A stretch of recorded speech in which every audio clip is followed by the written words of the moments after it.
صحیح مسلم میں، سنن ترمذی، سنن ابن ماجہ میں حضرت ابو سعید خدری رضی اللہ تعالیٰ عنہ کی ایک حدیث ہے جس کے اوپر توجہ دینے کی ضرورت ہے۔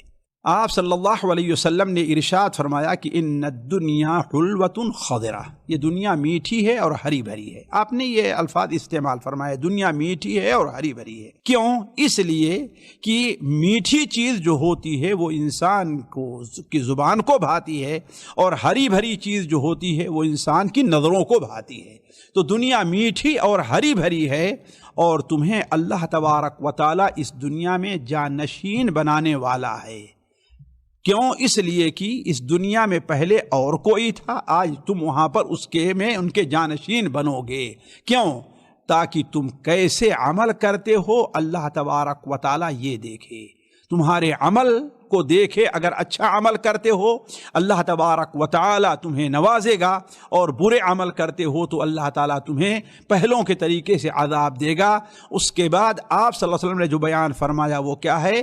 فاتقوا الدنیا واتقوا النساء، لہذا تم دنیا سے بچتے رہنا، دنیا کے فتنے میں نہ آنا، دنیا میں پڑھ کر کے آخرت کو نہ بھول جانا۔ اس لیے کہ اللہ تبارک و تعالی نے اس دنیا کو اور دنیا میں جو بھی نعمتیں ہیں ہمارے اور آپ کے لیے آزمائش کا سبب بنایا ہے۔ انا جعلنا ما علی الارض زینۃ لها لنبلوہم ایہم احسن عملا، اس روئے زمین پر جو کچھ ہم نے بنایا ہے اس کی زینت کے طور پر۔ کیوں؟ لنبلوہم، تاکہ ہم آزمائیں کہ ان میں سے کون بہتر عمل کرتا ہے۔ تو اللہ تبارک و تعالیٰ کی یہ دنیا اور دنیا کی زیب و زینت ہمارے اور آپ کے لیے آزمائش ہے۔ تو پہلی چیز اس حدیث سے یہ معلوم ہوئی کہ اللہ تعالیٰ نے ہمیں آزمانے کے لیے ان نعمتوں سے نوازا ہے۔ دوسری بات یہ ہے، اللہ کے رسول نے کیا بیان فرمایا؟ واتقوا النساء، دنیا سے بچو اور عورتوں کے فتنے سے بچو۔ اس لیے کہ انسان کے اوپر جو دنیا میں بہت بڑا فتنہ ہے وہ عورت کا ہے۔